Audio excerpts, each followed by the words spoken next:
called the bluff of music industry regulators. From Martinsburg, via Zimbabwe, Michael Hornby!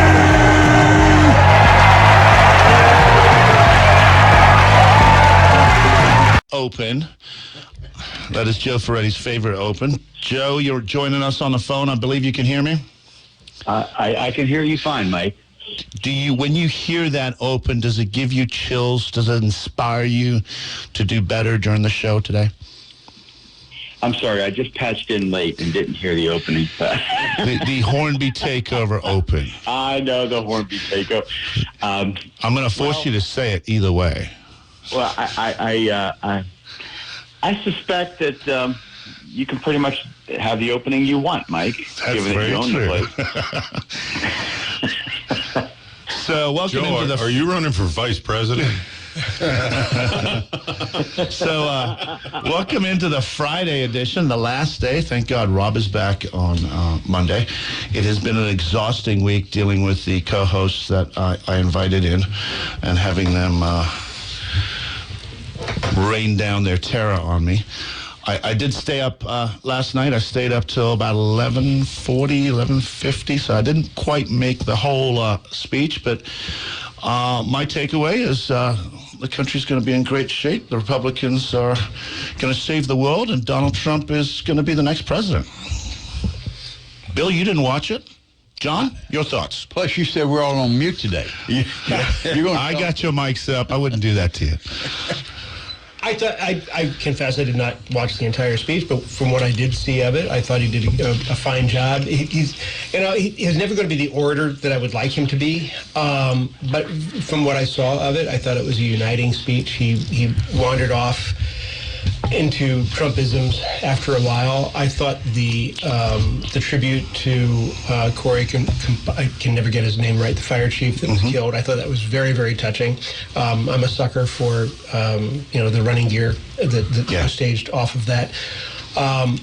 It's the Trump haters are going to always hate, and the Trump lovers are always going to love. I don't know if that attracted a lot of independents or not.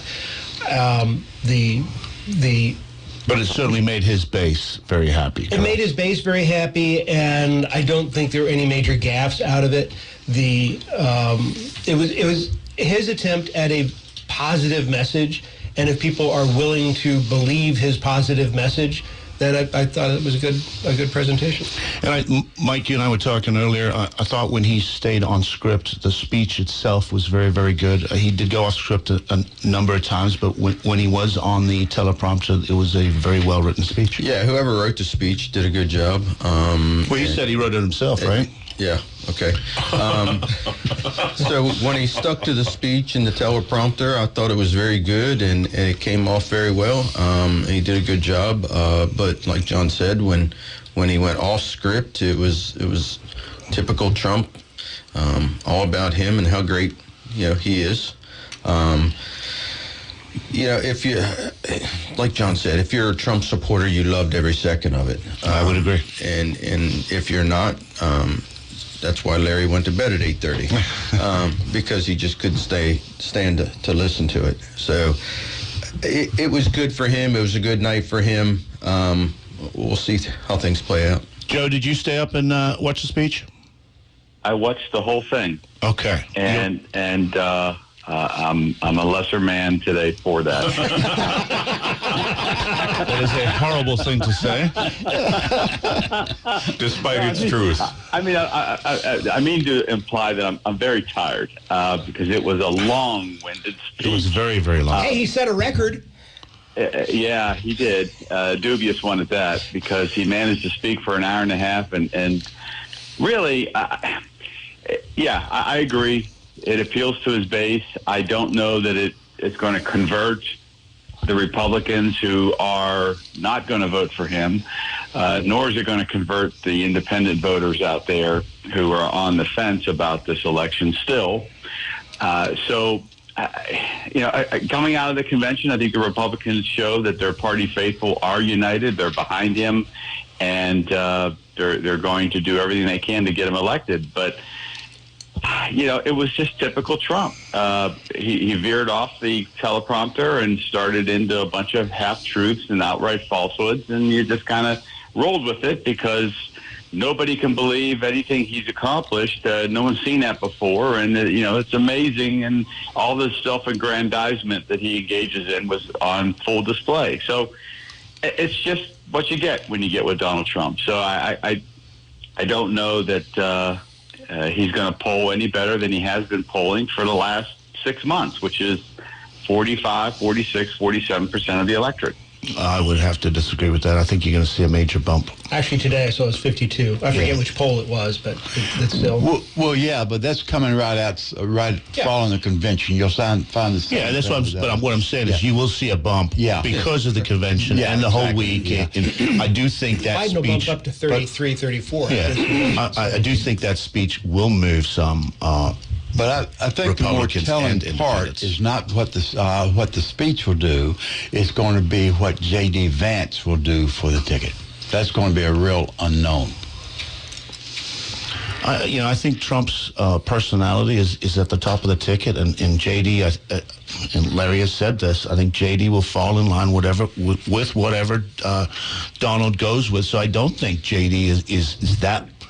I think he'll be the bulldog when he needs to. But I think as far as the top of the ticket, Trump is it, and he's the one that will get the bump from this convention. You usually see that when you see a vice presidential debate. I don't think you're going to know for a while because nobody knows who the vice president candidate is going to be because nobody knows who the presidential candidate is going to be. Oh, you're talking about with the Democrats. On the left, right. Yeah. So, they're already talking about a brokered convention. They're talking about him actually stepping down, not resigning from the presidency, but stepping down from the nomination. And you'll have a brokered convention with probably Kamala or two or three other people. And so it's going to take some Has that time happened before? Have we ever had a brokered convention? Oh, we on had either all of party? them until 1952. That was the standard way of doing it. I was going to say not in our lifetime, but I stand corrected. Okay. Yeah, no, 1952, maybe 50, maybe 60. What is John? Not for an incumbent. Not for an incumbent. No, not for an incumbent. That's right. Yeah, but we're not talking about an incumbent here either. So, Well, he is the incumbent. I'm sorry, but the way that Mike Hike described it was that Biden would already backed out, decided not to run. So by definition, forced to back out, though. Bill. Well, yeah, but by definition, you do not have an incumbent if the incumbent is not in the race. Okay. Right. Last night around 8:30, I read a report from the New York Post that Biden had sent a note to Hakeem Jeffries and Chuck Schumer that he was not stepping down. That he was the candidate. And that's why I don't think he will. I mean, these are major personalities.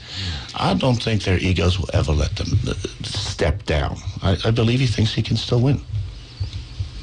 I mean, So it's a very exciting season. exciting for Republicans, not very exciting for the Democrats. Well, just for historians, what is the absolute last day? I mean, Nancy Pelosi keeps saying that we're waiting for him to make his decision. Biden keeps saying he has made his decision.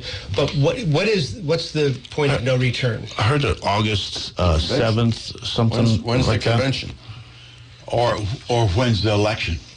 Well, when's the Democratic convention? When he accepts the nomination, if he accepts the nomination at the convention, he's your nominee. But they have to put their delegates in on day one, just like the And Republicans how committed do, right? are the But committee? they already have. So it's just pomp and circumstance when they actually stand up and do that in the convention. Sure. Okay. Yeah, I mean, he's the people's nominee right now. He's the Democrat nominee right now, the people's choice. So he would have to voluntarily step down in order for there to be a brokered convention. Now, not technically he wouldn't, but you would think that right now because he won the primary, if he wants it, it's his. But you're using the term brokered convention. There is another step that's much more likely than a brokered convention, and that is if Biden steps down, it will pass to Kamala Harris, and that she will be If he endorses the candidate. Right? You're saying if he resigns as the If he president? resigns, no. if he resigns, if he steps down, if it's the delegates have to vote on the first ballot, how they are delegated to. If Biden can release his delegates to Kamala Harris, then she would get it on the first ballot. That means he would have to endorse her, though.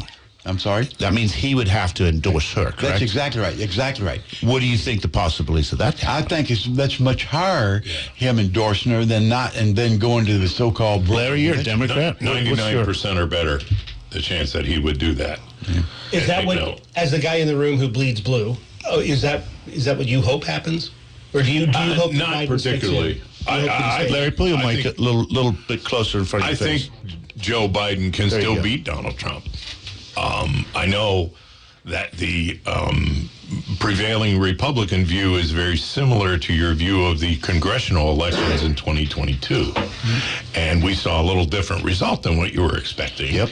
I believe that there is enough energy Anti-Trumpers. among women regarding their rights, none of which are going to be propped up in any way by Mr. Vance, who seems to think that if you're in a violent marriage, you should stay in it if you're a woman. So Where do you get that from? he actually has said it in 2022. Of course, we never know because he's such a weasel that his opinion hasn't changed. And if there's a need for him to change any opinion he's ever expressed, he will change it on the spot in order to retain this thing. It's a deeply troubling thing. He hated Donald Trump, hated his guts. Called him America's Hitler. But what's that got to do with the Democrat? We're talking about the Democrat process right now and what you think is Right. best for your party. And you think J.D. Vance being on the race is best for your party? Well, I do think he's good for the Democrats because people are going to say, it's not like having a Mike Pence where if something happens to Trump, at least we'll get away from the self-important lying blather. We're going to stay right with that if something happens to Donald Trump. And that's why I said a while ago that Vance was the most critical thing coming out of this race, because I think I agree with Larry. Vance is viewed as a clone, as a duplicate of Donald Trump. And what Donald Trump's platform is, he will follow. that's that. But we're not talking about the platform. We're not talking about government. Right. We're talking about election. We're talking about being elected, and Vance does not provide any space or any sunlight between Trump and himself. And one of the strengths of having a vice president is you have a more balanced ticket, and you don't get that between Vance and Trump. Yeah, you're probably right, and I think that's probably one of the reasons he picked Vance is because he felt at this point in time that it's a foregone conclusion that if Biden is his opponent, that he can win this easily, and he doesn't need as much help at vice president as he would have if things hadn't been going the way they are. Now, Larry, I know you believe that Biden can win. The problem is, I don't think the people at the top of the Democrat Party believe he can win, and there is fear not so much of losing the White House but down ballot. And I think right now there are the Pelosi's and the Schumers and the people at the top of the ticket that are fearful that they could not only lose the White House, but they could lose the Senate and the House and so much more down ballot. And I think that's the true fear in the Democratic Party right now. As was demonstrated in the midterms in 2022, they had that fear then. Yeah, but Biden's not And it the didn't same happen. person. Well, I mean, neither is you Trump. you have to admit that, though. Neither is Trump. Trump's and you the have same to person. admit that. Nah, Trump's the same person he's always been. Let me build upon something that Mike Hite said a second ago. For the reason that I think that Trump chose Vance, and it was not for this particular election. I think that Trump feels that he's going to win this election fairly easy. It's the future elections. Trump has remade the Republican Party to a Trump party. And having someone such as Vance carry on as the next election cycle would be enhancing this Trump party even more so. I think what's happened with Vance coming into the race, Trump is trying to rebrand himself. I mean, he's a billionaire that's in favor of the working man. That's his brand. I believe it. Others do not. J.D. Vance, he wrote Hillbilly Elegy. It's all about, he does come from dirt floors, right? He does. From the Rust Belt, yep. He comes from nothing, and now he's also, I know he's a billionaire, but he's a venture capitalist. He's certainly done very well by himself. So he brings validity to that walk. He brings walk to the talk. And I think he doubles down on the Trump message. I think it is silly to have a vice presidential candidate who is somehow an antidote to the message of the presidential candidate. You want to double down on the presidential message. If you're going to be the Trump candidate, then you want to have a vice presidential candidate who is the Trump candidate. That's what has happened. The Democrats have figured this out years ago. You don't have a sort of conservative VP candidate that's running with a really liberal Democrat candidate. It just doesn't happen that way. So I think it's a smart move. Yeah, Joe, your thoughts? Yeah. Well, there are a couple questions I think on the table here. One, what the Democrats are going to do. I don't know how you go to a convention and have people like Nancy Pelosi and Hakeem Jeffries and Chuck Schumer attend while they are currently meeting with Biden and telling him to step aside. How does that convention work? We may be on an inevitable path here. Maybe Biden hasn't accepted it yet, but we may be on an inevitable path where he has to step down, because I don't know how the party functions with these kinds of divisions. Secondly, the real litmus test for the viability of the Biden campaign going forward is going to be the money. And the reports are starting to come out that some of the well-heeled donors are saying, hey, we're not paying money into this.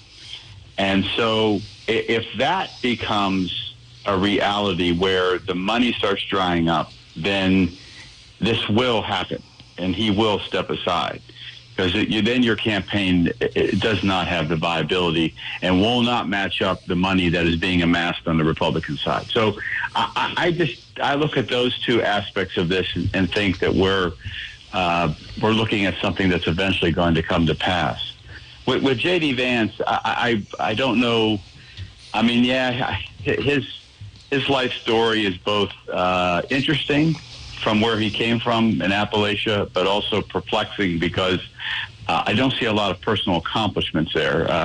The story that's being written is he basically got on the coattails of Peter Thiel, the PayPal billionaire, and was propped up with money and with opportunity, and that's how he made his bones. He's 39 years old. He's been in the Senate for less than 2 years. He underperformed other Republicans in the state of Ohio when he won his election. So, I don't think he's all that, but I don't think it's going to matter because Trump is such a big personality that he wouldn't even let his vice president get a foothold in the national scene. So I don't think there's going to be a big impact with J.D. Vance. But, Joe, don't you think the money game is kind of playing a bluff? There's going to come a tipping point where the Soroses of the world are picking, not by name, but by category. They're not going to say, okay, we'll just let the Republicans take it all. We're just not going to donate to the Democratic Party because we don't like Biden. Aren't they kind of playing a bluff here to try to force him out? And if he says no, they're going to have to buckle and say, okay, here's your money? Yeah, that's quite possible, John. I can see that scenario playing out where they want and frankly, that's the way it works. I think to a large degree, I think those big donors, they behind the scenes, they're like Geppetto with the puppet, with Pinocchio, with the strings and all. They're the ones on who both sides of the ticket. Yeah. Oh, absolutely. Yeah. Absolutely. That's why he was talking about Peter Thiel. I mean, his influence in the Republican Party right now is pretty substantial. And as are other billionaires. A lot of the hedge fund guys are all in on the Republicans. They want that Bitcoin value going way up. And I think that's where we are in our politics today. And I think on the Democratic side, John, I think you're right that they'll finesse this to such an extent that they may force Biden's hand. So on your side of the aisle, Joe and Larry, how soon will we know? Will we know by Monday? Is it going to be that fast? I'm thinking it'll be more like 2 weeks or 10 days. Yeah, there's a report out, Mike, just this morning that the Democrats, that virtual roll call that they were going to do as part of the nominating process was delayed as of this morning. They're buying time, and now it's probably going to be by August. I think August 1st. We're probably going to have more clarity. So if Joe does decide to step down, but he does not endorse Kamala, how does that process? Do the delegates just show up and they start voting on the floor? Well, they lose $250 million. Yeah, Unless- I really unless doubt it's that's given- going to happen. Unless it's given to DNC. It can be given to DNC. And Yeah, it can. No, there's more than likely the easiest way, the cleanest way is for Kamala Harris to be endorsed by Biden, but The easiest way for their party. I'm sorry. The easiest way for the Democratic Party, right? There is a scenario, and there's another scenario that's been played out, that there would be the DNC would identify 6 or 7 candidates, and then those candidates would be vetted through the delegates as a whole, and at the election, then among these 6 or 7 candidates, a decision be made. That would be the brokered convention that Mike Haight was talking about earlier. I don't think if he steps down, I don't think he endorses Kamala Harris, and this is why. I think if he steps down, he feels like he's being forced to step down. I think truly he believes, just like Larry, that he can still win this, and that if he has to step down, it's because he's being forced to step down by the other people in the party. And if that's the case, he's not going to endorse anybody. He's going to let the brokered convention happen. He's going to let the delegates choose. And then when they lose, he can sit back and say, I told you so. I could have won this. You all made this happen, not me. If you had just let me run, we could have won this thing. If he endorses Kamala and she loses, now he's a part of the loss. All the indications point just the other way, though, Mike, that he will endorse Kamala Harris. Okay, In but- his all right, remember, you heard it here entire first. career, Yeah. he's never done anything as Trumpy as what you're suggesting. Okay, you heard it here His first. entire career. And let's look at it from another perspective. If you're a Josh Shapiro or a Gretchen Whitmer or Wes Moore over there in Maryland, and you have presidential aspirations. You got 60 seconds, Joe. And you know this may be, you're gearing up to run for president someday, and you're probably counting on 2028. Are you going to take your shot under these circumstances? Are you going to come forward if Biden steps aside and says, okay, yeah, now's my time. I'm going to take my swing at this right now. I think there's going to be a lot of hesitation on the part of those kinds of folks to do that. So Kamala Harris may be, by default, the person who steps in to run the show, because I think others might say, it's not my time, and boy, I don't want to take a crack at this under these circumstances. Oh, that's a great point, Joe. That takes us to the end of our first segment, and then we'll get back into our roundtable like the normal Friday. You are listening to WRNR and watching TV 10. Welcome to CMA's Honda of Winchester, where you can drive an award-winning lineup of new and certified pre-owned Hondas, Accords, Civics, CRVs, HRVs, and more at CMA's Honda of Winchester. Owners just care more. Welcome to CMA's Honda of Winchester, where you can drive an award-winning lineup of new and certified pre-owned Hondas, Accords, Civics, CRVs, HRVs, and more at CMA's Honda of Winchester. Owners just care more. Mommy, where does flavor come from? Well, when people love food, they cook it on a Traeger grill. Meat, corn, even pie. And then the Traeger does the rest, which brings everyone to celebrate this beautiful thing that they've created. Because when you share delicious food with your friends, that's the flavor of life. Shop now and save at Orsini's today. Welcome back to Gold Nation Buffet. I'm Ryan, and I'm so excited to show you guys the hibachi station. It's phenomenal. Check this out. What's incredible about the hibachi station, you can use this screen system, choose everything from your meats to your sides to pho, ramen, and so much more right here. And they'll build it for you right on down here at the station. And boom, there you go. All those requested ingredients fresh on the plate and ready to go. Come on down here, Golden Nation Buffet, for their incredible hibachi station. We'll see you soon. I do. We got double the Rock's gas rewards, 6 cents off a gallon. Can't believe you didn't fill up. That's double my rent. Not my car. Save now with double the gas discount. 6 cents off a gallon with Rock's Rewards. We got double the Rock's gas rewards, 6 cents off a gallon. You had one job. It's between girls. Save now with double the gas discount. 6 cents off a gallon with Rock's Rewards. Is your skin dry or breaking out? Are your muscles sore and tight? Then take a few hours or even a whole day to refresh yourself, recover, and rejuvenate at Personal Reflection Day Spa. Located at 102 Hovatter Drive in Inwood, Personal Reflection Day Spa is an award-winning spa for 15 consecutive years. The friendly, experienced staff will give you the treatment you deserve from the minute you walk in the door. Book your appointment by calling 304-821-1333 or online at personalreflectiondayspa.com.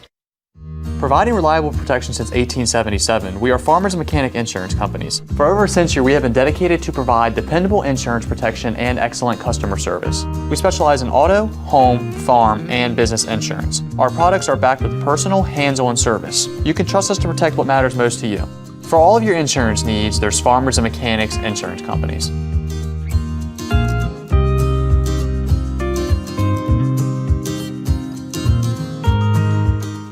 Did you know that anybody can have lunch at Berkeley Senior Center? Hello, this is Amy Orndorff, Executive Director at Berkeley Senior Services. We serve a healthy, nutritious, and delicious lunch 5 days a week at 217 North High Street in Martinsburg. For seniors age 60 and up, the charge is by donation only, and for those under 60, it's just $7.25. And while you're here for lunch, take a look at all of our great programs and activities. Find out more, including our daily menu, at berkeleyseniorservices.org or by calling 263-8873. We look forward to serving you. One of the questions lawyers get asked the most is, what is my case worth? I'm Steven Skinner, and this is my brother Andrew with Skinner Accident and Injury Lawyers. The truth is, it's very difficult for a lawyer to pinpoint a number because every case is different. We get to know each situation and we'll give you an idea of what your case is worth and why. The sooner we get involved, the better we can do getting you the compensation you deserve. Google Skinner Lawyers or go to skinnerwins.com. We'll treat you like family. Welcome back to Eastern Panhandle Talk with Mike Hornby, the Friday edition. Only one more. I tell you what, it's been exhausting this week. I need a vacation next week, so I think I'm going to go to Greenbrier this weekend, do a little Republican convention down there. But let's get into the roundtable. We'll start with Joe Ferretti. Well, guys, as my topic, this is one of the reasons why I stayed up to very late watching Mr. Trump last night. I am kind of amazed at the metamorphosis of the Republican Party just here in the past, probably 8 to 12 years. It seems to have become very, a populist party. The courting of union members is always intriguing to me. And I see a fundamental shift in how they view the world right now. And I think this can apply to a lot of people who were in that arena last night. What I did, guys, was go back and look at the Republican Party platform from the year 2000. So only 5 election cycles ago. And there's differences striking in terms of what the Republicans were really focused on back in the years of George W. Bush. They actually wanted to enhance research and development tax credits for solar, wind, and other alternative forms of energy. They believed in a strong NATO and free trade. They were certainly wary of any moves by the Russians and were prepared to counter them at every step. Social Security and Medicare were to be protected, and they wanted an overhaul of the immigration system by, get this, increasing the visa program for H-1B employees, by enhancing other programs to get immigrant workers into the country legally to work. This was the Republican Party of not long ago, but I give Donald Trump credit. He has reformed and reshaped this party in such a way that you wonder if there's not going to be internal divisions. You wonder if the Chamber of Commerce people and those who were Republicans through and through throughout their lives are looking at this party wondering, where's our place? Where's our stake? So the question I want to put out there is, do you see this change in the Republican Party, and do you see it creating any difficulties for the party going forward?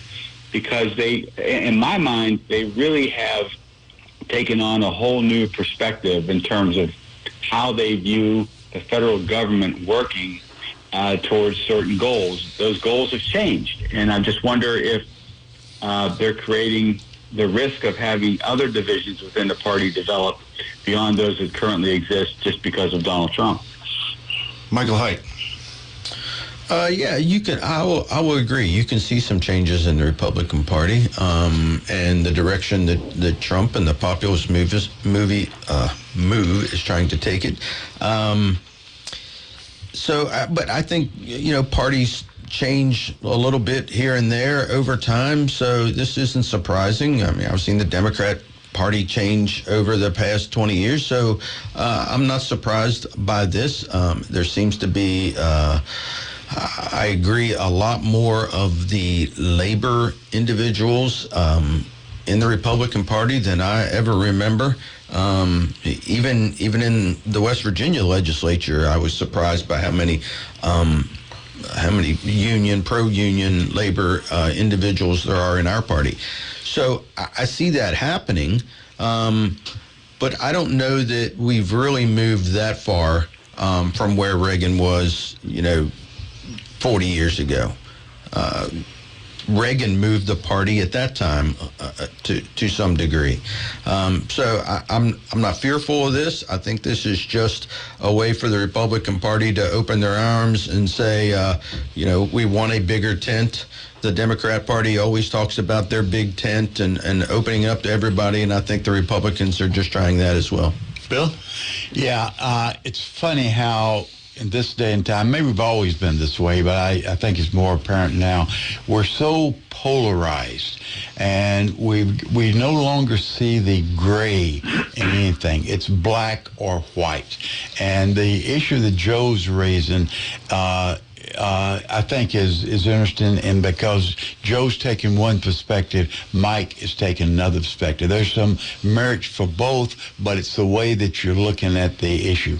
I do think that the Republican Party has shifted more toward the isolationist, more toward the I was going to say government central, even though Republicans would challenge me on that. The fact that there is a move apart and I'm going to go back to Vance again. Vance was suggesting that the abortion issue all be nationwide, which is contrary to what Bush was arguing a few years ago. So there's been some fundamental changes between the two. Tariffs, another one. The current Republican Party not Republican Party, Donald Trump is a strong supporter of tariffs, and that tends to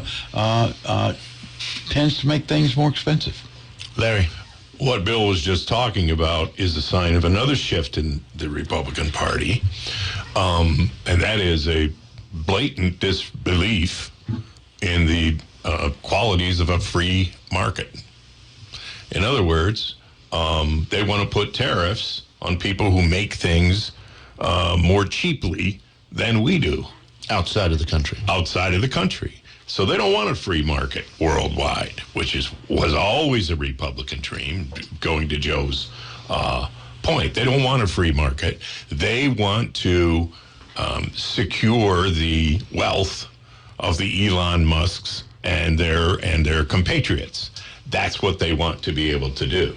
And so all of a sudden, all this talk we've heard, I've heard it all my life, certainly since I was in college, about the free market and what a worshipful thing it is and what a fabulous thing it is, right out the door. But didn't Biden just put tariffs on the steel industry to bring steel back to West Virginia and to some of the things? I mean, wasn't that little piece an actual win for the U.S. companies? Larry? But Biden hasn't spent 50 years telling me how the free market will solve all our problems. Well, but the free market has to have an equal playing field, and that's the difference when we have a worldwide playing field is we're not all on the same regulations. Within our country, we have regulations that say companies can't do this, and they can't do this, and you have to have a minimum wage, and you have to do this. And other countries don't have that, and they have forced labor, and what they pay their labor is horrible, which is why corporations move out of this country. So if we're not going to be on an equal playing field, then we shouldn't have it open to the world. We should work within our confines. And so a billionaire who pays on an average less than 10% of his income every year in taxes, a billionaire like Elon Musk, because he has already that financial advantage, we shouldn't put anything in place to keep him from squashing smaller entrepreneurs. You see what you just did? Yeah. Do you see the deflection and the change of, you call it a deflection. I call it telling the whole story, John. It's a different story. You can't. No, we're trying to nail down. Okay, then my turn on the question. Yes, go, John. All right. The metamorphosis of the Republican Party has everything to do with history happening, and parties are always going to change. In fact, the roles of the parties have sort of shifted over time.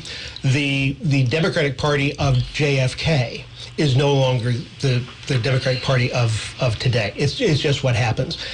I think that the Democratic Party of today is one that, writ large, really does not like America very much. It teaches that people should be ashamed of America's history. It should be ashamed of America. They celebrate the burning of American flags. They celebrate the hurting police officers. They celebrate the flash mob crime sprees in cities. They tell us that boys and girls aren't really a thing. There's in this, and this is not Main Street Democrats. This is Democrat leadership. The ones that make the news. We live in the world post NAFTA. We live in the world of where we see American industry dying, and we see it being going overseas. We see critical American infrastructure being produced by our enemies, our potential enemies, our future enemies. And all of this is happening under, whether it was started by Democrats or Republicans, it doesn't matter. What happens, what matters is that's what's being supported by the current political atmosphere. In comes Donald Trump, and he brought a baseball bat into the glass factory, and it was, let's change all of this. None of this is working. Let's take a populist attitude to all of this, drain the swamp, and we can argue about what the swamp is. I think if you had 10 people in a room, all 10 people would have a different response to what the swamp actually is. But the idea was, this isn't working. Let's do something else. And it has evolved into Trump's party. It's just history happening. Yeah, again, to go back to the fact that we view everything so extreme now, and I'll put it at the feet of social media. So yes. John made some points that it's how the Democrats are viewed, and they are viewed this way through social media. We have the same argument on the other side, the Republicans. The very worst aspects of the arguments that are magnified through the social media.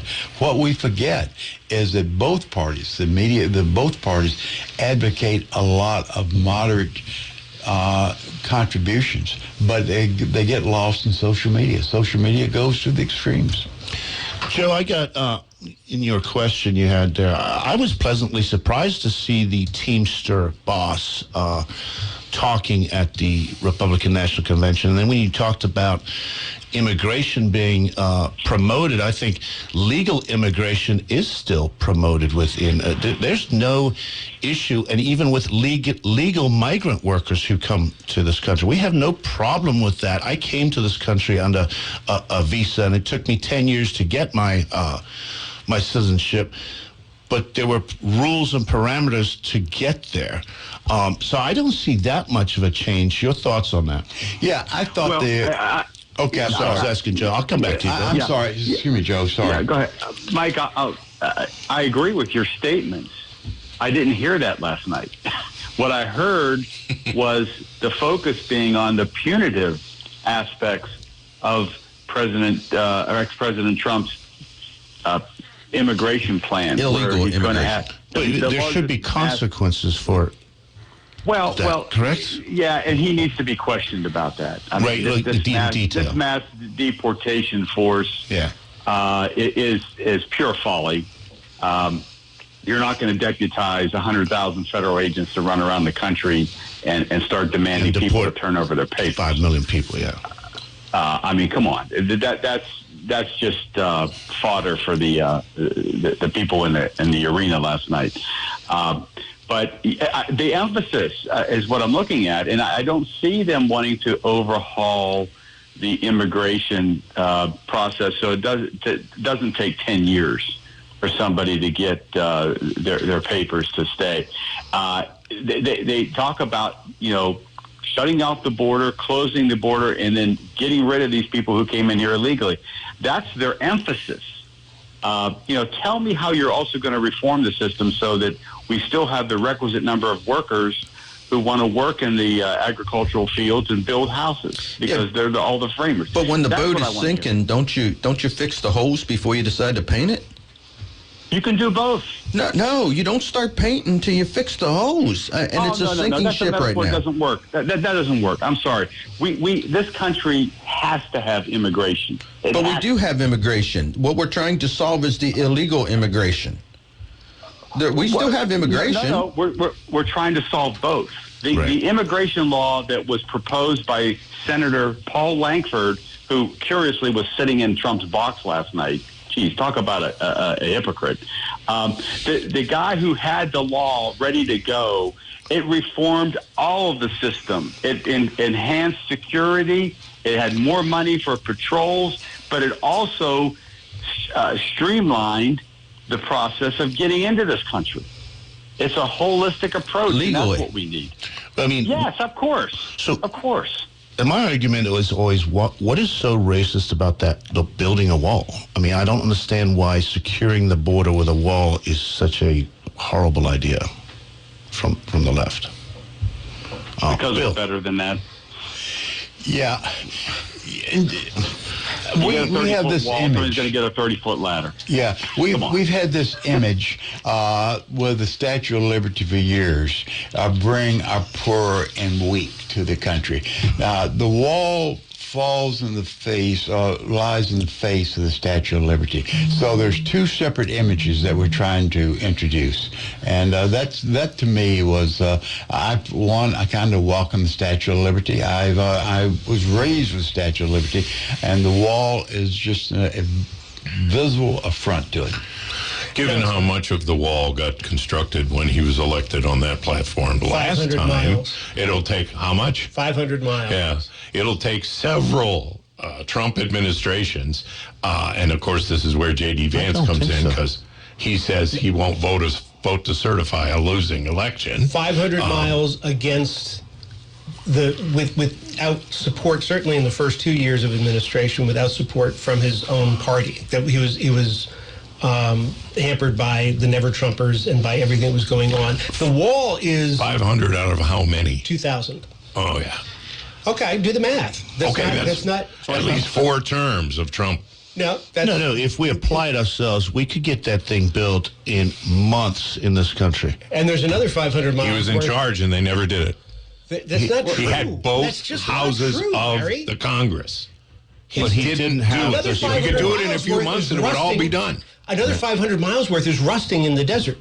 Just hasn't been put up. The material is there. It just hasn't been put up. The clock ran out. Don't explain to me. I know what he didn't get accomplished. But he didn't have the full support of his House and Senate. Right. He had the majority, though. He had the majority of numbers, but he didn't have the full support. There was still there was still people that did not support Donald Trump and that were not. But that's the way government works, Mike. But that's right. But that's why he couldn't get it. I believe now he has the full support of every Republican.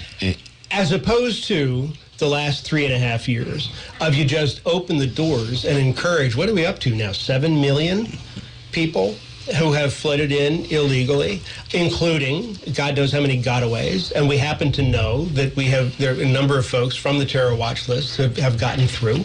We do know that these are not all huddled masses yearning to breathe free. Some are. And God bless them. Let them go through the process to come in the way people came through Ellis Island. We didn't just have them float up to the shores and say, come on aboard. Right? Yeah. They went to Ellis Island and they were processed the right way. Legally. I'm all over legally. That. Yeah. Let's do that. That's how they were given a social security number. They were given an ID. Yeah. They could pay taxes. They could. This is the point that I thought was made earlier. Langford's proposal was to address that issue as well as the illegal issue. We do have a problem with the legal processing, and I've heard numbers as high as 10 years. I've heard other numbers 7 to 8 years. It takes that long to be legally processed. Ellis Island several years ago did not take 10 years. It was done basically on the spot, and it was more of a medical examination than anything else. I think when they talk about the processing for years, it's the people that come over illegally looking for asylum. That process, you have to prove why you're looking for asylum. Now you have to get a green card. Now you have to wait. The process takes time for a reason, because you can come to this country and suddenly just break the law. You should be deported. You should be sent back. And that was the rules that I was brought under. I had 10 years. I couldn't be arrested. I had a green card. I had to pay taxes. I could never go on welfare. I could never have any kind of social benefits until I became a U.S. citizen. And that's the papers I signed when I came. And that's the way it should be for most immigrants. And you came over when, Mike? I came in and voted in 1995. 95. Yeah, so I became a citizen in 2005. Yeah. So how long did it take you to get a green card? I got a green card immediately when I came through the door, because I had... we'd been through 2 years of vetting back home in Zimbabwe. So I was able to get a Social Security card at L.A. Airport, and a green card was issued within a month to be able to go to work. And I had neighbors about the same time, maybe a few years earlier, and he was an accountant, came in with a lot of credentials. He never got his green card. After about 7, 8 years, he gave up and went back home. And the issue is, there's still a lot of these students are coming over on student visas, and they just never go home. They come, once you're in the country, nobody's asking you for your papers. And I'm not saying we should be a police state, and nobody asked me for my green card until I went in and out of the country, when I went to Mexico or went on vacation. However, you have to be able to play by the rules, and that's what we need to fix. We need to welcome people. But let me go back to the Langford bill. I thought that was a way to fix the rules so that we could. When was that, Bill? Workable. I'm sorry? When was that Langford bill? I'm not. When was it? It was about 6 months or so ago. Yeah, 6 months ago? This is the one that was going through the Senate, and Trump got involved and said, let's kill it.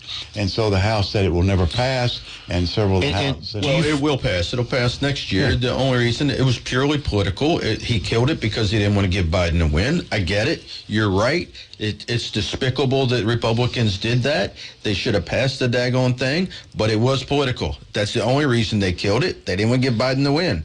So next year, when Trump's the president and Congress is dictated by the Republicans, it'll pass. Don't say dictated. And this is why. That's what it is. That's what it's going to be. That's what it is. And I give Larry agree fodder. with you, Mike. 100% agree with you. It will be.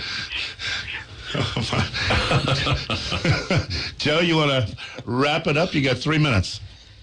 Well, yeah, back to the original question about the Republican Party. I just think it's fascinating. I agree with the old adage that, you adapt or you die. So these parties have to do that. And we'll examine the Democratic Party here in a couple of weeks when they have their convention and we look at their platform. But I watch CNBC a lot. And because it tends to be apolitical, and the reaction of Wall Street to the selection of J.D. Vance was very interesting because J.D. Vance, you can go YouTube this, he and Elizabeth Warren, of all people, got together and come up with some banking regulations that I can tell you that the big bankers on Wall Street were not happy about.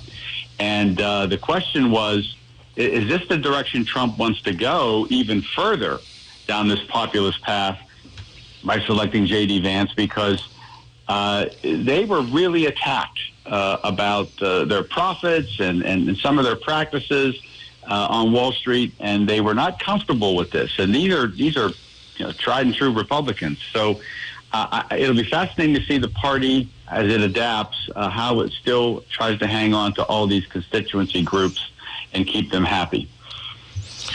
I find it fascinating that Bill and Joe, you guys are really focused on J.D. Vance. And I just don't, I see him as a very intelligent figure. I really want to read his book now. But he worked on legislation for pro-union stuff. I don't see him as being as bad of an apple as you guys do at the VP level. Now, I did not say he was bad. I did not say it was a bad apple. Right. I was saying he was about as close to being a clone to Donald Trump as you could get. And I think that's a positive. Well, and that's right. That's my opinion. That's right. So if you're a Trump fan, you can see the advantage of J.D. Vance. Right. He did not provide the separation that Pence did. Now, Pence is a bad word among the Republicans, but I thought Pence, as vice president, was a good surrogate. He did a good job for Trump. I like Pence. You like Pence? Yeah? I do like Pence, but I think I look at Kamala Harris the same way I look at J.D. Vance. 60 seconds. They're irrelevant, okay? The people at the top of the ticket are who I focus on because they are the ones that are going to bring the policy in, and the VPs are just there to puppet to spread the message. The right? VPs are selected in large part for political purposes, right? Not for government. To bring in more political votes. Purposes. I think in the past, Bill, that was very true. But with the personality of Trump at the top, he didn't even need a VP really. And I'll go back to the fact I'm firm to believe Trump's looking downstream. He's looking 2028 and 2032. You may be right. Somebody carry the banner, and he's looking for to entrench the populist brand of Donald Trump. You are listening to WRNR and TV 10. We're going to take our second break, and we'll be right back. If you or someone you know suffers from the disease of addiction, help is available from the Berkeley County Quick Response Team with peer recovery coaches and support promptly to the homes of those who've recently experienced an overdose. This collective effort towards recovery brings resources and services to the community, including naloxone and treatment options. Call 304-267-1313 or visit the Berkeley County Recovery Resource Center at 800 Emmett Rouse Drive, Martinsburg. The Berkeley County Quick Response Team is funded through a DHHR grant with the Berkeley Morgan County Health Department. Panhandle Printing and Design is your full-service local print shop. With over 50 years of combined experience, we know how to handle all of your printing and design needs. We can handle anything, from small business cards to wrapping large vehicles. Our in-house design team can do it all. As a staple of this community, we love helping people promote their events, businesses, and anything they're passionate about. Envision, create, and bring your ideas to life with Panhandle Printing and Design. The Berkeley County Youth Fair, a summer tradition that everyone looks forward to. Carnival rides, bull riding, truck pulls, and demo derbies. Your favorite fair food. Come support the area youth at livestock competitions and see all of their hard work. Follow us on Facebook or check us out online for the complete 2024 fair schedule. It's the Berkeley County Youth Fair, 8 action-packed days of fun for the whole family, August 3rd through the 10th.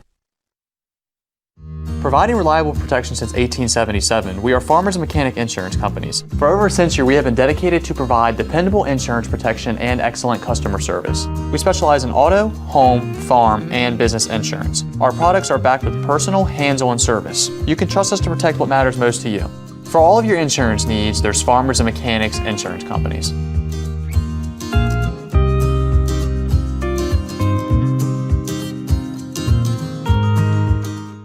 How can you live more fully during a serious illness? Dottie tells how Hospice of the Panhandle helped her family. My brother Speedy became the base commander after he had been in the Air Guard for a few years and then became a general. He was the type of guy that would take people under his wing. Speedy developed a form of brain cancer, and he ended up coming to Hospice of the Panhandle, and he wanted to be around his friends, and Hospice of the Panhandle made that possible. He had over 200 visitors when he was here. And one of Speedy's last wishes was to fly over the Shenandoah Valley, and Hospice of the Panhandle helped me make that possible for him. I don't think there was one person that didn't bend over backwards to make sure that my brother was comfortable, and they would ask me, "How are you doing?" Hospice of the Panhandle, thank you so much for treating us like family. Live on with expert care from Hospice of the Panhandle. Learn more at hospiceotp.org or call 304-264-0406. If you're going to hit like trash all day, I tell you what, I got a real chance here. Oh, hey, speaking of, I was coming down the road the other day back from McIntosh Valley, and I saw a billboard with these crazy deals that Panhandle Dumpsters have. True. Hey, come on. Oh, and did you know that if you sign up, you get your first month free? Dude, sorry, man. But I just wish somebody would have told me about these crazy deals that Panhandle Dumpsters has. Drew, how many times have I told you to sign up for Panhandle Dumpsters? They give away discounts for first responders, veterans, and seniors. If you pay for a whole year, you get the 13th month free. Now shut up and watch me hit this drive.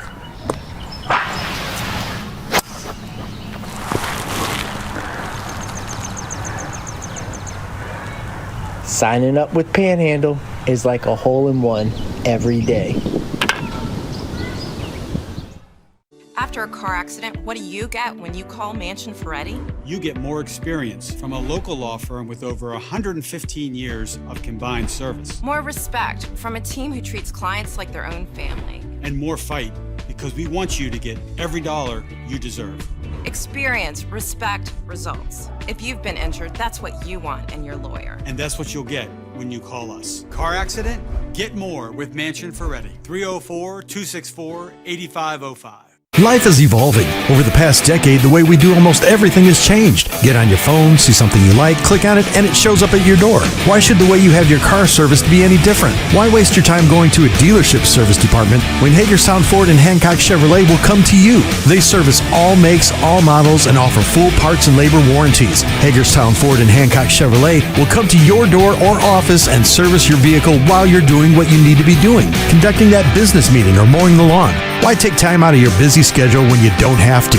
Hagerstown Ford and Hancock Chevrolet's friendly, knowledgeable staff will come to you where you live or where you work for full service maintenance, from oil changes to tire rotations, brakes, batteries, multi-point inspections. They handle it all.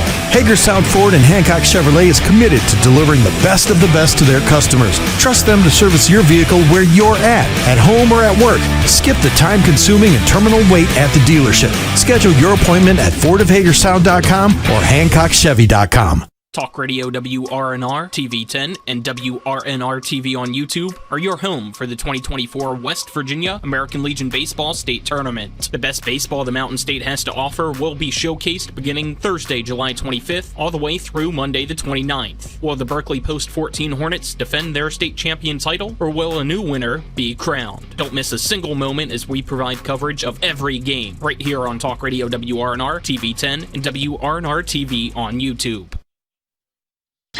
And welcome back to Eastern Panhandle Talk with Mike Hornby. I'm joined by the regular Friday crew, Joe Ferretti on the phone, Mike Height, John Gilstrap, Bill Stubblesfield, and Larry Schultz. Bill, I believe you usually go second. Is that the hierarchy here? Are we following the hierarchy? Whatever you want to do. My discussion, my point was something we've discussed earlier, and so it may evolve into a detailed discussion or maybe very quick. We'll find out.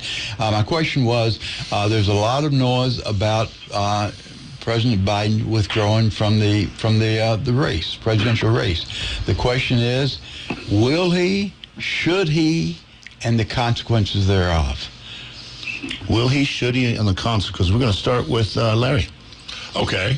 I'm not qualified to say whether he should. I don't know for sure whether he will. I think it's going to depend on a whole bunch of factors. It will be a sad thing if he does. Those factors being what? Give us a little detail. Do you think somebody could convince him, or does it come from within his circle? Certainly his wife could convince him. And, somebody in his family maybe could convince him. He's got other close friends, I'm sure, who may be able to do it. But I don't know if they will succeed. He's a person of principle, and he fights till the end. And he's done that for 50 years. He's going to continue to do it. So it's hard to say. So I'm not sure he's going to get out of the race by any means. I think it's a more open book about what could happen if he does. I think because of the existing money and the law that covers political donations, that the only person who can use that fund that's in the hands of the Biden campaign now is Kamala Harris. Or DNC. Okay, if it was donated to them, right? And, if the DNC pushes Joe Biden out, then you might not see that he's going to be willing to agree to that. And so, I'm not sure whether he's going to get out or not. I also happen to believe, as he does, that Donald Trump has never yet won a majority of the vote in any election he's ever been involved in. And so I realize we have this ancient thing that only helps Republicans called the Electoral College. That's not but they Come might on. It's helped name the Democratic presidents. No. Name the Democratic presidents who won It's Biden. to keep you Democratic populists from being president. But anyway, let's go to John Gilstrap. From a purely political perspective, let me say that I think Joe Biden is an outstanding president and that you should stick to his guns and stay in office all the way to the end. That will be the open. I think I actually think he is going to stay in for a lot of the same reasons that Larry said. I'm agreeing with Larry Schultz. Give that a moment. I think he is a fighter. Everything that I've heard is that his inner circle has shrunk smaller and smaller. He was talking to Lester Holt about the polls he's reading, shows that he is ahead. I don't know what those polls are, but that's what he's reading. His Hunter and Jill, I think Dr. Jill, are his inner circle now. And it's his decision to make, and he's been in politics, 50 years, 60 years now? I don't see him walking away from this, and nobody can take it from him. And like I read a report today, I don't know if I said this on the air or off the air, but I read a report in the New York Post late last night, that said that he told Hakeem Jeffries and Chuck Schumer that he's in it for the long run. He is not stepping down. I take the man at his word. Joe? When I was hired out of law school, I was hired by a fairly large law firm in central West Virginia. I learned 2 floors above me was an attorney who was 88 years old. And if you can imagine this, he and his secretary, who was at least that age, were still preparing legal documents using carbon paper. while the rest of the firm was transitioning to computers. Now, the partnership agreement in that firm specified that, and the way it was constructed, he was getting paid more at the end of the year than he was bringing in financially. And eventually, the powers that be in the law firm had to go to his office and explain to him that this was an untenable situation and he was going to have to retire, which he did soon thereafter. Wonderful man, but he was 88 years old and was not productive anymore. I would dare say that the moral of the story there is going to apply to President Biden. It's going to come down to money, and it's going to come down to whether or not the supporters of the Democratic Party and the Biden campaign in particular are going to continue to support it. If that money dries up, his tenure as the head of the Democratic Party is over. And I think that's where we're headed. Michael Haidt. I agree with Joe. I think that Joe Biden has lost the faith, the loyalty, and the support of the Democratic Party at this point. Most of the Democratic Party, at least the elites within, the people at the top, don't think he can win. Whether he thinks he can win or not, they don't have faith in him anymore. And they want him to step down. They have constantly gone to him to step down. I think he does in the end. He steps down. He steps down reluctantly.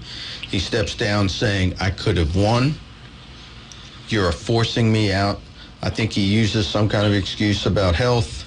He's got COVID right now. I think it comes within the next 10 days to 2 weeks. And he reluctantly steps down and does not endorse anybody. Bill, you want to wrap it up? Yeah. I'm sorry. Sorry, Mike. Yeah. I think he will step down. I think he'll step down for this reason. He served the country exceptionally well for 50 years, has a well-established legacy. If he carries this to completion, if he stays in, and if he loses, but if all the down ballot loses and we have a true red wave in 24, his legacy is shot to hell. And I don't think he wants that, and I think he'll avoid it. So I think that will be a determinant force. Certainly been encouraged by the donors, encouraged by the congressional leaders, but they're all telling the same thing. The polls are looking dire right now. But they've been telling him that for weeks. What was the debate? That was a month ago, right? So literally for weeks, if not more than that. And he's just not listening. He's not hearing it. That's not what he is seeing. He's saying that he's seeing different things. But the polls, supposedly the polls of the swing states have changed in the last couple of weeks. Yeah. So before we get to the next person, I do want to address everybody here. I do not do talk show hosting for a living, so I know there's a lot of people asking for Rob to come back. Rob is just on vacation, folks. All right. We love you, Mike. I am doing the best, and Scott McKellar from NOAA. I guess he must be a friend of Stubblefield. Stubblefield's been attacking me all week. No, I jest. Stubblefield has not been attacking you all week. Rob will be back on Monday, folks. Do not panic, okay? This is just 2 weeks of the year. I sit in for him. We're going to change it up a little, and we're going to go to John Gilstrap for the next topic. All right, well, let's continue on that theme.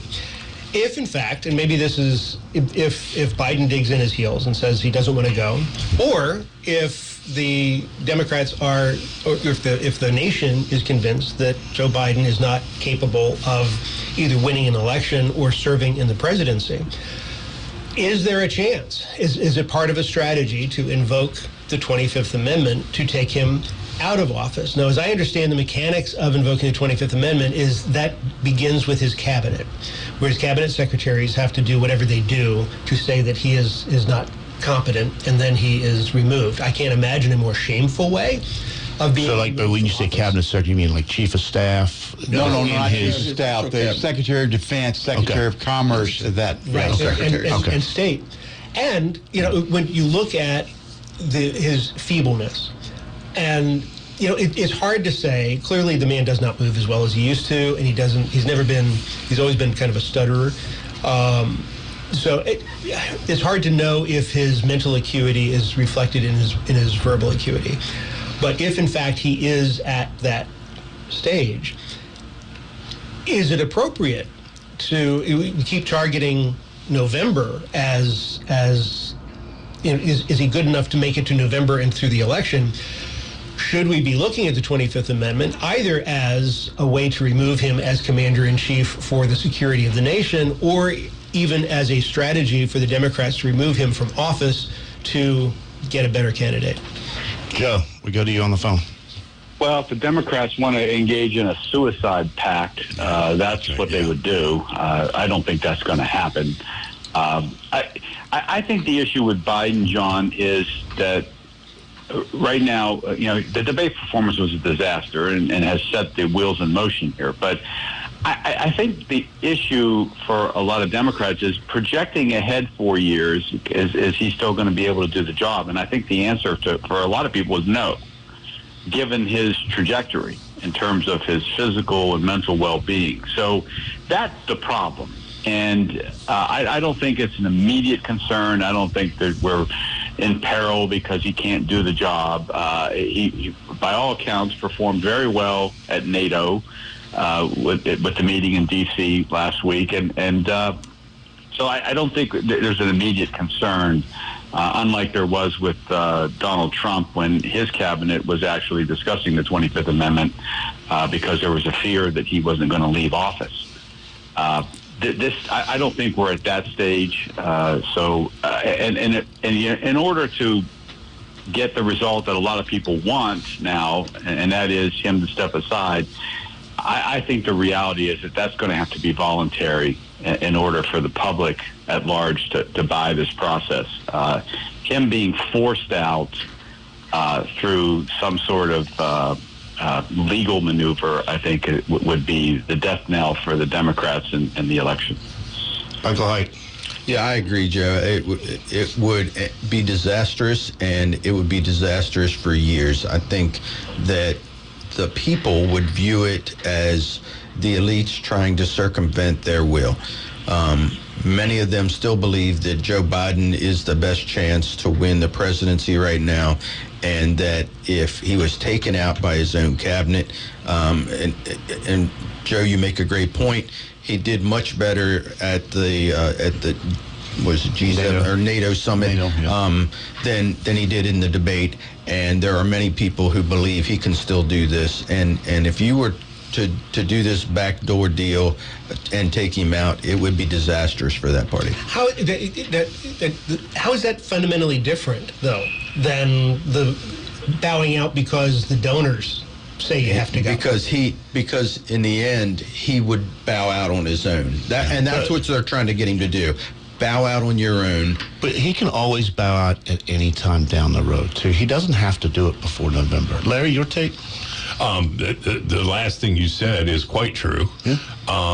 Obviously, there are a number of people in this room who think that after November, it's not going to be very tough for him at all because he'll be relieved of his job in January. So I don't think that's necessarily a big thing on people's minds. I am a little disappointed in the lack of loyalty. I mean, we don't have people, for example, who are calling him America's Hitler, who next week are going to say, what? No, I love the guy. it's a different problem than the Republicans have, where Lindsey Graham says he's all done, and the next thing you know, he's on TV hyping people for money for Trump. That's a different set of problems. These are real concerns about real issues that became apparent during the debate, but don't have to signal the end of his political life. I know that a lot of Republicans hope he stays in the race because they don't want to see somebody else come in who might be viewed by a majority of people as better qualified than Trump. My view is that back in 2020, 8 million more people thought he was better than Trump than the people who thought Trump was better than him. Or at least 8 million more ballots. Well, yeah. And of course, the nice part for you all is you have a candidate who would not certify the results of an election for vice president. As we were discussing off the air, J.D. Vance has already told us, I wouldn't have done what Mike Pence did. And so here we go. Of course, that's why Donald Trump likes the guy, because that was the one thing that stopped his plan. Well, I think Elon Musk's $45 million a month contribution. I think we're going to even the battlefield there, Larry, so that we have equal ballots being, what's the word? Harvested, gained and then in these big cities. And then when the Democrats file 63 lawsuits and lose every single one of them, you're going to say, oh, I still believe that we cheated them. Sometimes this show is like surfing the internet. You go down one rabbit hole. And now you're looking at baby goats in pajamas. It's like this whole... Let me come back and answer. Well, we got 8 minutes to fill. Let me answer John's question. John, that's impossible for it to happen, because for the 25th Amendment to happen, it has to mean that the cabinet has been convened. It hasn't been convened since last fall, which is absolutely ludicrous. I cannot imagine. They can convene themselves, can they not? Maybe he's afraid. Can they not convene themselves? Yeah, they could. I was being a joke. I was trying to make the point that they're not convened. So he hasn't talked to them in 2 years. And how often are they supposed to convene? Well, there's no set time, but like any board of directors, any group, you get them together on a regular basis to share thoughts. I've never heard of I'm not a student of the cabinets, but to me, last kind of concerning last fall is an extremely long period of time. So, how can we possibly go that long without having heard from the Secretary of Commerce? Yeah, Well, which is, you mentioned Secretary of Commerce. I hear frequently there are no good Democratic candidates, and there's none that have. Actually, not many run for office, but the Secretary of Commerce is supposed to be one of the very best if she chooses to run. She was governor of Rhode Island, pulled Rhode Island out of a debt crisis. She is one of the experts, not nationwide, but worldwide in cybersecurity. She knows the economy. She knows global economy. She is a superstar that is not well known. Right. So in 3 months, how do you... She's not a player in the 3 months. Right, she will be a player in 28, I hope. But no, if we go to this kind of open brokered convention on 2 or 3 months, it's going to be the better known players. So you're saying there's no good Secretary of Commerce on the Democratic side? Is that because they just spend too much money? Is that what you're saying? No, I was saying she's a superstar on the Democratic side. I'm impressed you know who the Secretary of Commerce is. Yeah. So what about there's an argument that the voters, the Democrat voters, have spoken through the primaries and to remove Biden by whatever mechanism, whether it's because of donors or because Hakeem Jeffries and people say that he has to go, that they have already spoken, and any effort to remove him from office, or remove him from the ticket, not from office, remove him from the ticket, is essentially disenfranchising those voters. I don't think that's going to happen, John. I don't think they're forcibly going to remove him. This is going to have to be voluntarily. Well, it's the same thing, though. Well, forcing Bum's Rush is the same thing as a Yeah, he's got to be a party. Even if there's pressure on him to get out, it could be a lot of pressure. He may be kind of in some direction forced to take out, but he's got to be a party. He's got to say, I am withdrawing. The other way is say, you have no voice whatsoever, we're kicking you out. The latter's not going to happen. He's got to sell it that it's his choice to step down. That's right. And I don't know if he can sell it. He'll have a lot of help. He'll have a lot of help. A lot of teleprompters. Yep, absolutely. Is he a team player enough to actually step down and do that? Has he got a record of being party first above himself? You'd say his legacy, yes. You don't have the record that he had in the United States Senate by being help me. What's good for me. I'll do what's good for me and nothing else. I won't vote for your bill because, 30% of my constituents are a little against it. He has cut deals all the time. Anybody who comes from a legislative background, who's done that for years and years and years, knows the art of the deal. And sometimes you come up with these bills that are like partly this and partly that. It's like a peanut butter and bacon sandwich. It's like, everybody likes both things. Right. Nobody necessarily likes them together, but that's how bills get made. It's not pretty. Joe? Yeah, I agree that his history would have you believe that he's going to be a statesman about it and come forward and say something like along the lines that Lyndon Johnson said when he decided not to run. That I don't think my candidacy is going to work, and I'm not interested in trying to pursue it anymore, and give reasons why, and not be churlish about it, but be honest. It's just not a viable campaign right now, and the party, it's in the best interest of the party to go elsewhere. That's all he has to say, and I think it would be fine, and I don't think there's going to be a lot of hue and cry on the Democratic side about being disenfranchised. I think that a lot of folks are coming to accepting reality that this is a campaign that is in deep trouble. Joe made a wonderful analogy of Lyndon Johnson. Lyndon Johnson just did not volunteer, said, I'm getting out. He was basically forced to get out because the black leadership went to him and said, we're not going to support you. So he took gracefully and got out, but it was not because he volunteered to do it. But didn't he champion the Civil Rights Act? He did, but there was something else after that. Okay. The Civil Rights Act was delayed, or there's something that he did not move as fast as they thought he should move. And that's interesting because I think the Black Caucus is still very, very interested in keeping Biden on. Some of them. Some. And there's some of them that if they see that Kamala Harris is going to be the candidate, the representative, then they are willing to support her. So who does she pick as her VP then? There's a lot of speculation. Does she go with a female? One is Roy Cooper from North Carolina, the very successful governor in North Carolina. There'll be others as well, but there's a fairly large stable she could choose from. If she chose a woman, would that be AOC? a double? Well, I don't think so. But would that be a double win for the Democratic Party? I don't think she would be obliged. I don't think there's any real reason for her to choose a woman. You have a woman already as head, so there's no reason for two. Unless someone was head and shoulders above everybody else, and I don't see that.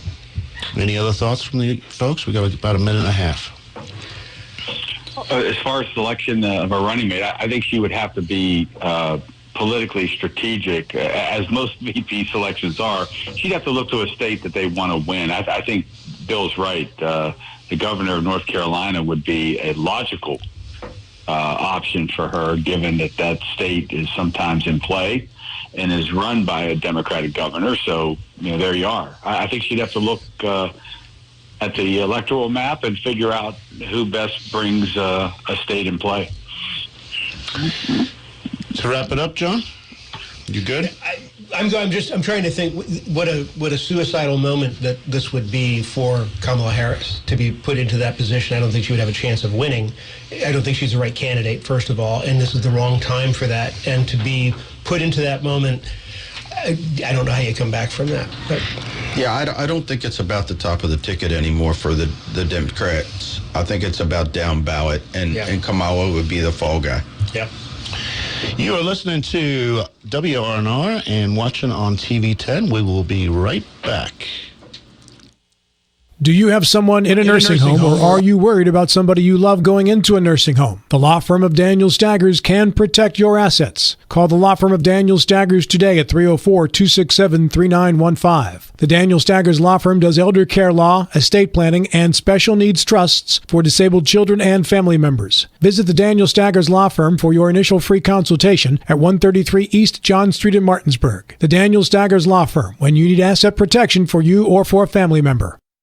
With 4 new car dealerships and 4 used car dealerships in 3 states, Parsons is the largest used car and fastest growing new car dealer in the tri-state area. Take Parsons Ford with huge savings on hundreds of new Fords, financing from 0%, Parsons' goal of financing for all, and Parsons' famous above-market trade-in allowances that help make Parsons #1 for used cars too. See why so many won't buy anywhere but Parsons Ford in Martinsburg. We became #1 by making you #1 first. Parsons.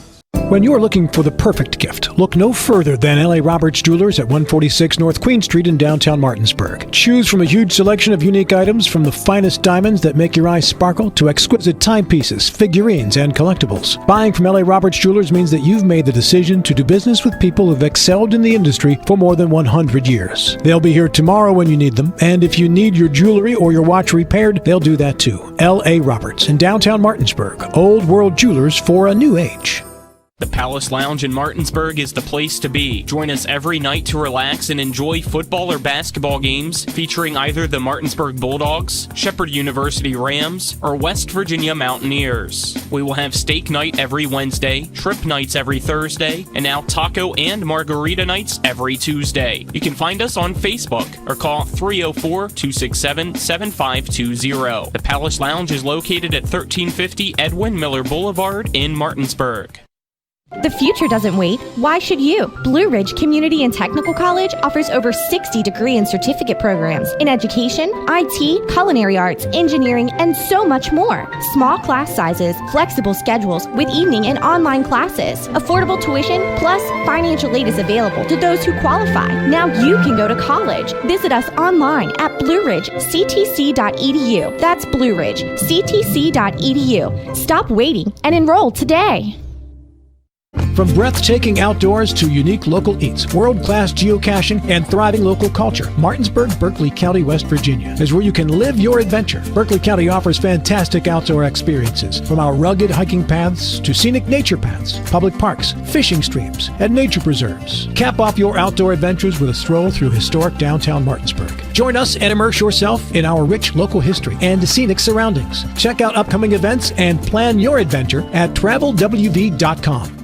WVU Medicine introduces Walk-In Wednesdays. The Human Resources Department at the WVU Medicine Corporate Center in Martinsburg will host Walk-In Wednesdays every Wednesday in July. A WVU recruiter will be on site 10 a.m. to 2 p.m. to answer questions about positions available and assist those who submit applications via Workday. The WVU Medicine Corporate Center is located at 121 Administrative Drive in Martinsburg. Stop by to learn why employees who work here thrive here.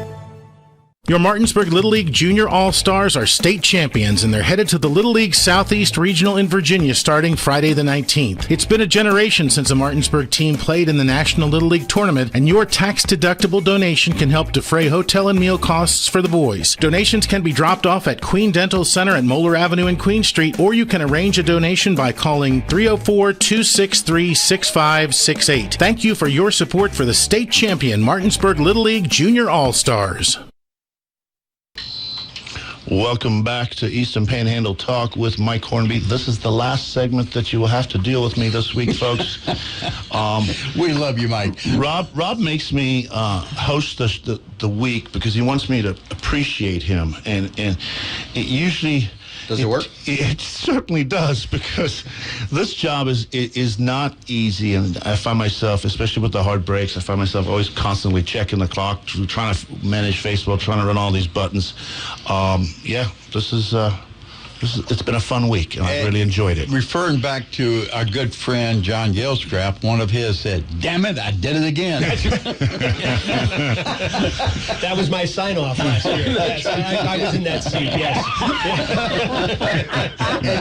and you haven't been back. No, I haven't. Nor have I been invited. Bill, I remember that. We're having too much fun.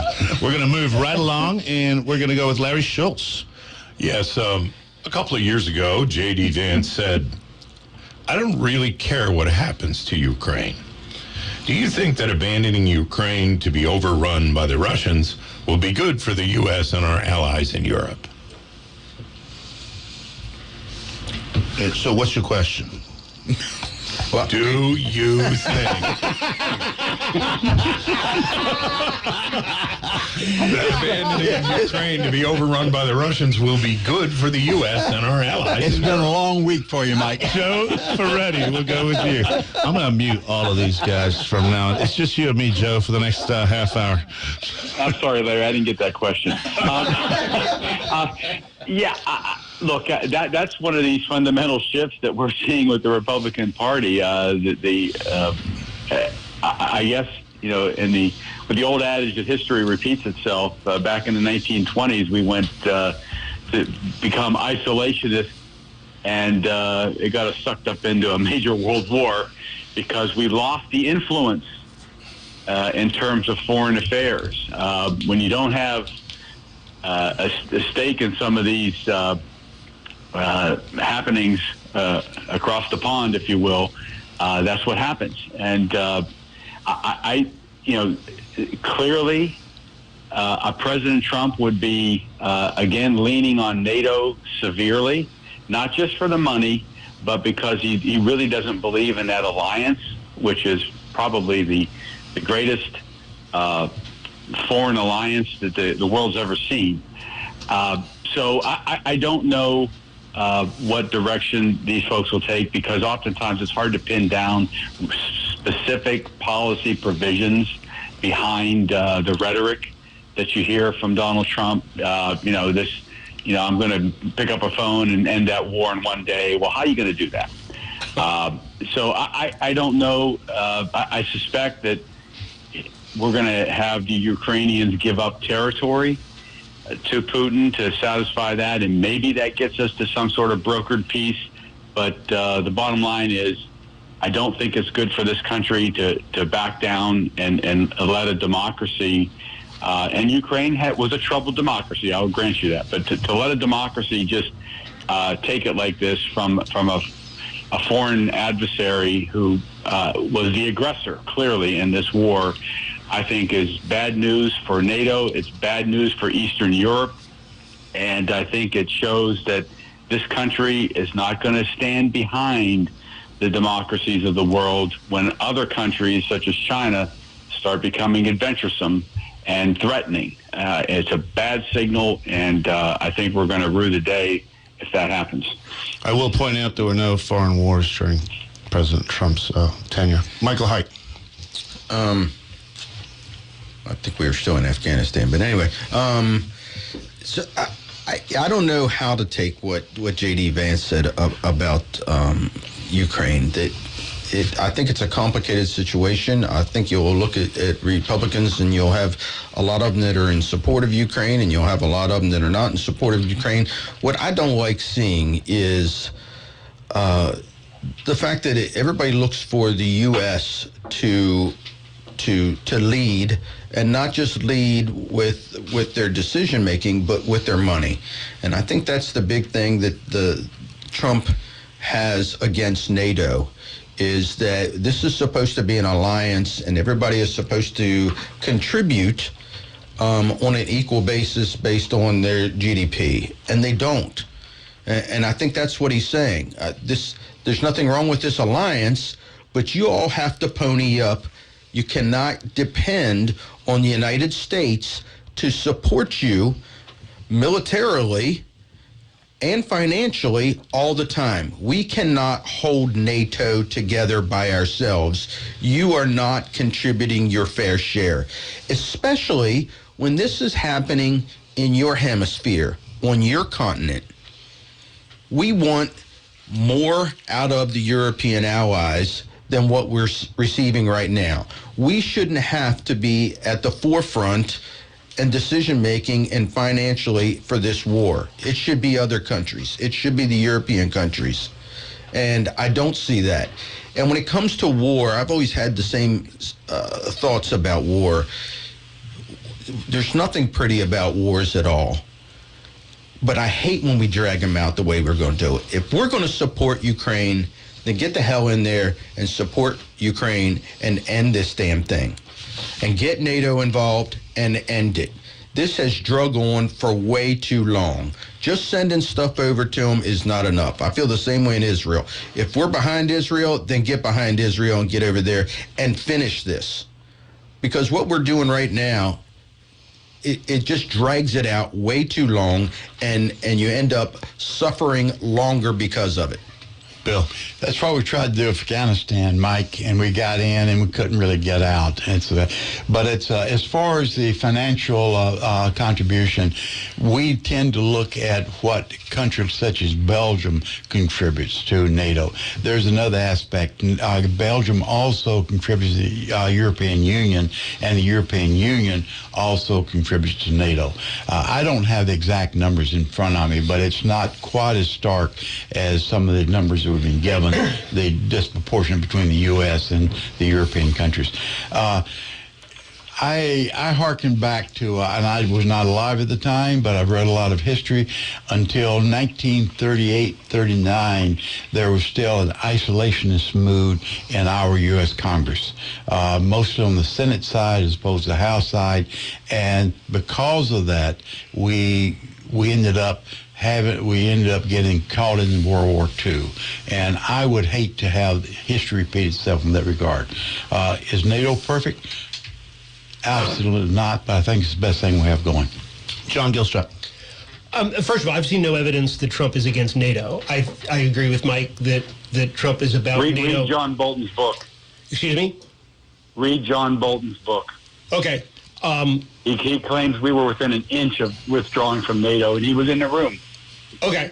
But I think there's a lot of bluffery in there, because that's the way Trump does business. But that's getting to Ukraine. Everything that I have read is that Russia has lost its will in Ukraine, that they are ready to broker a peace. There's no way that they can... they're not going to gain any more ground in Ukraine at this point. They've lost hundreds of thousands of troops. They're not recruiting more people. They've got real issues. Putin has real issues with 150,000 just the last couple of weeks. 150,000 new conscripts going to Ukraine. Well, but still they are bleeding money and people. This has gone on too long, and either we're going to win it or we're going to lose it. And I think it is time for some kind of a brokered peace out of this. I think we had this discussion a year ago that pursuing a war, a proxy war for political purposes, where real people are bleeding real blood, is kind of obscene. We didn't have a problem when Putin took Crimea, back in 2013, 2012, 13, 14, whenever that was. Zelensky's going to have to give up some territory, but this can't go on forever. We cannot continue to fund this endless war. I think the favor that we do is to help to broker a peace that ultimately saves lives, and that's not isolationist. That's being a broker of peace. But you mentioned Crimea. The difference is Crimea was part of the Soviet Union's region of the mid-1930s, whereas Ukraine had not been. So it was much easier for Russia to come back in. Well, the Soviet Union thought Ukraine was part of the Soviet Union. I'm sorry? Didn't the Soviet Union think Ukraine was part of the Soviet Union? Yeah. Well, excuse me, it was part of the Crimea, USSR. I'm talking about Crimea was part of the Soviet Union's regions in the 1930s. Yes, so was Ukraine. So was Ukraine. No, Ukraine, I think, was independent. No. They were part of the Soviet Union. That's where all the nukes were, in Ukraine. And that's why he's trying to get it back. Yeah. Any follow-up, Larry? Yeah. Just this notion that all of a sudden we're going to say, well, we've really sacrificed a lot for Ukraine and we're at the end of our tether, will say a lot about us to other allies who will, as soon as Russia has recovered a bit, suffer from the Russian thing. The problem is, the big elephant in the room we're not talking about is the friendship between Putin and Trump. They are friends. Trump called him a genius for invading Ukraine. Now the genius, you tell me, is in a point where he's lost so many people, he'll take any kind of deal he can get that involves him getting a little bit of land. Negotiating away Ukraine's soil for the purpose of appeasing a failed attempt by somebody to steal it all doesn't sound like it does not sound like you would rather go to war? Principled thing. No, we're at war. We're spending money for a war. We could spend more money, and maybe the Russians will say, you know what?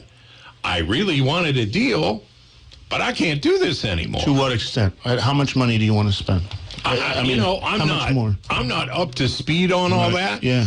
But certainly the amount of money that we spent the last time we cut Elon Musk's taxes, yeah, I think we could probably spend that kind of money. The last time we threw ourselves under the bus with that nonsense while working people pay just as much or more, I think we could do a little bit of that.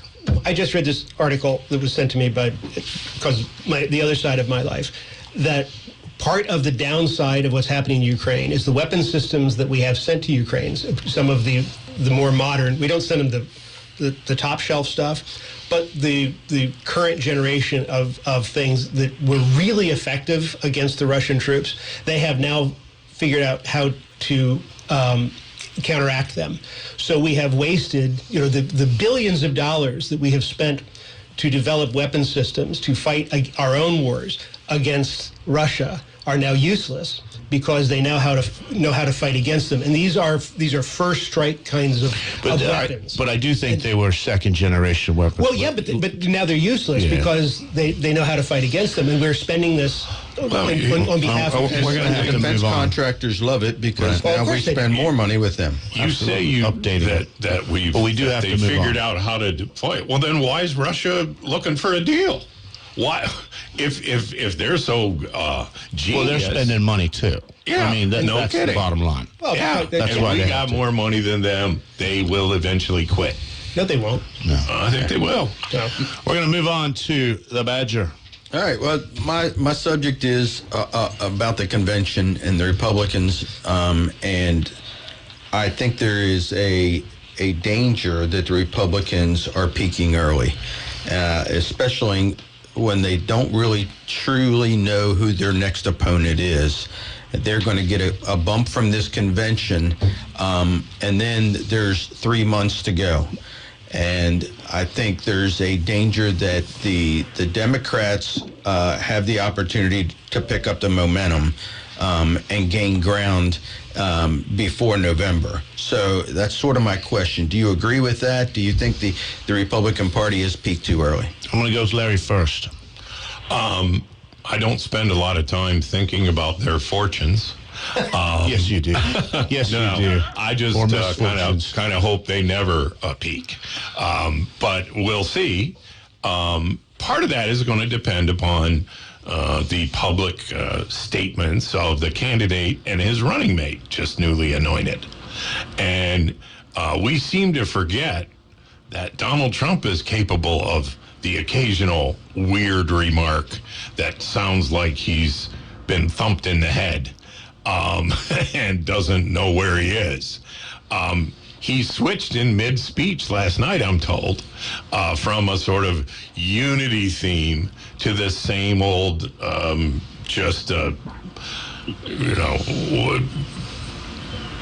I can sum up in an hour and a half what he said. Yeah, Biden bad, Trump laundry. good. There it is.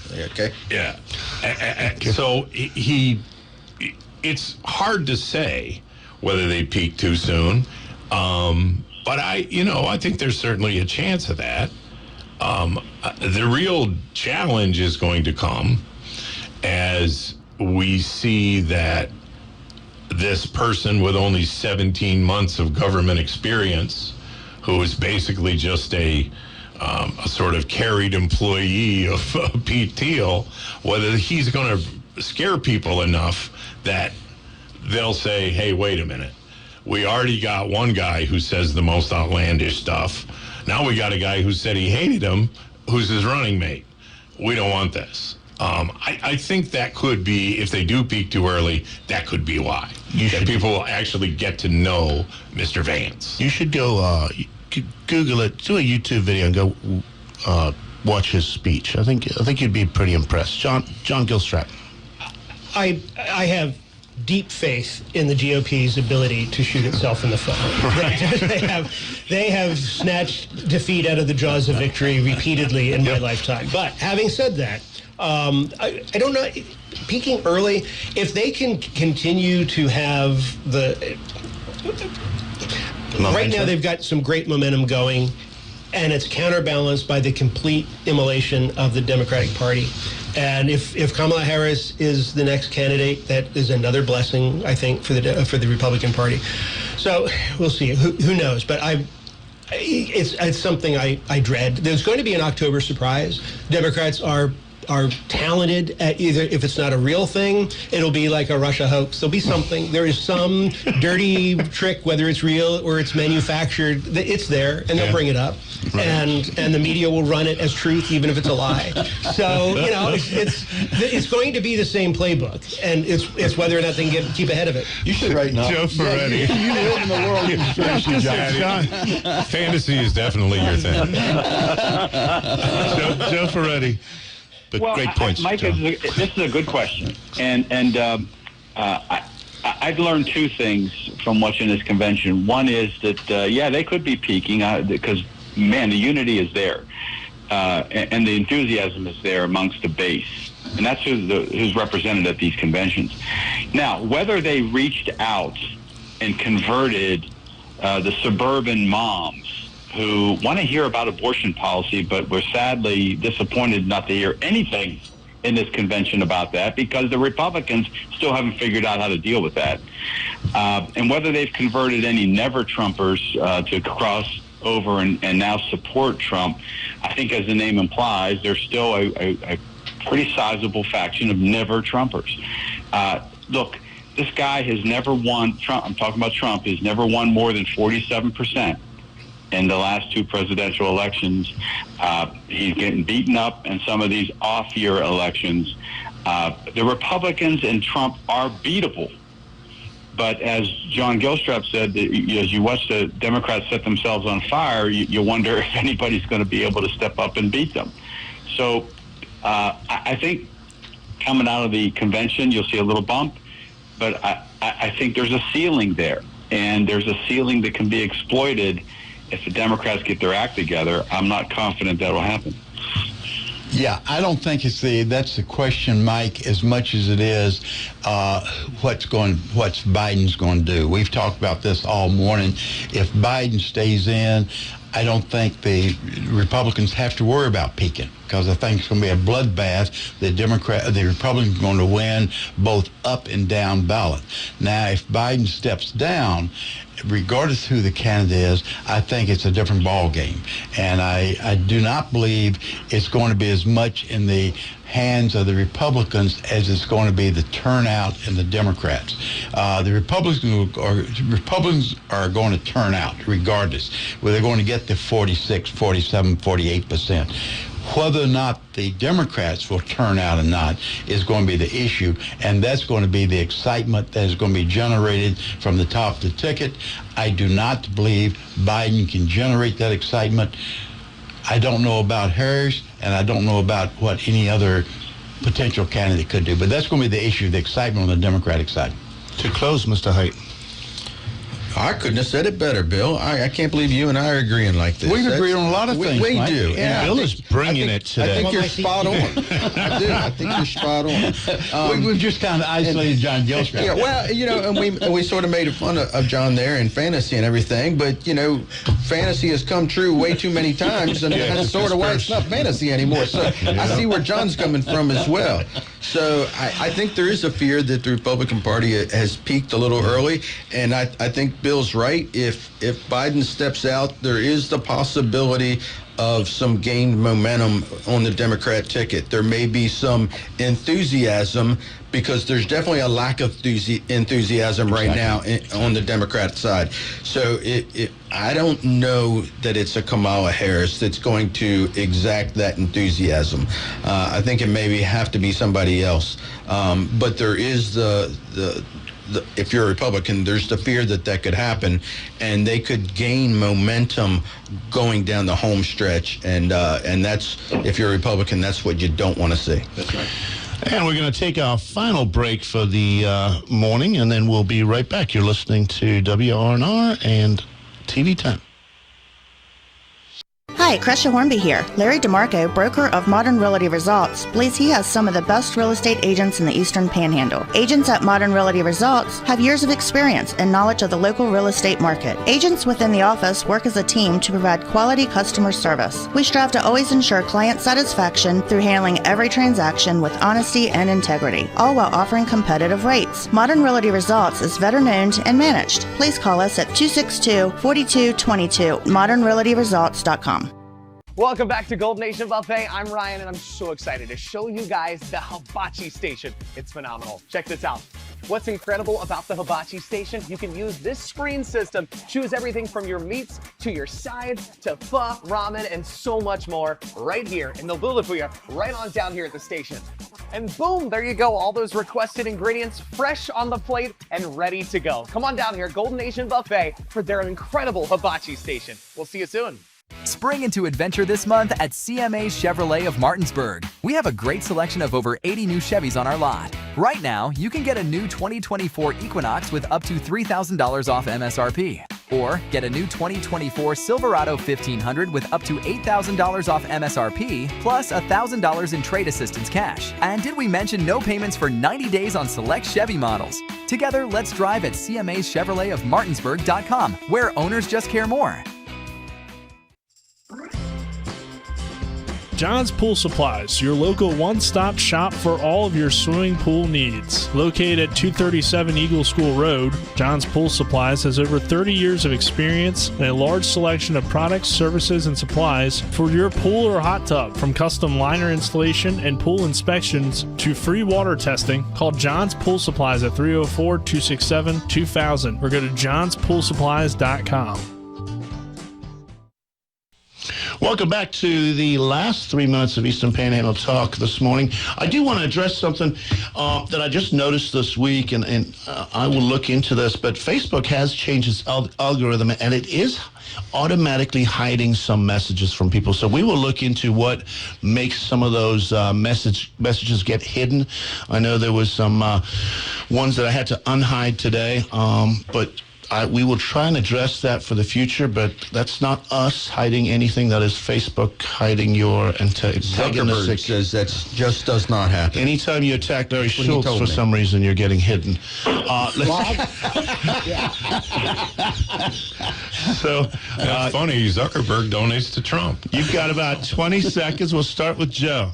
Final thoughts. I was wondering because I was posting about how we're looking forward to Rob's return, and it's not showing up. Yeah, with friends like you guys, I don't need enemies. I just got just one comment, and that is the state of politics in West Virginia is such that there was no mention this morning of the appearance of our governor and his darn dog at the convention. His awesome dog, and we got represented really well. Bill Stubblefield. Regardless of what my good friend and long-time colleague Scott McKellar says, I think you've done a good job. Thank you, Bill. Larry Schultz. 10 seconds. It's been great to be here. Babies don't need a vacation, but I still see them at the beach.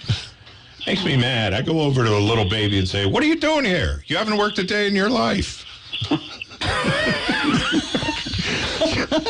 John Gilstrap, you want to follow that? Rick Alderton says that he thinks you've done a good job. Well, that's all I need. Rick's a great guy. We got 20 seconds, Mr. Height.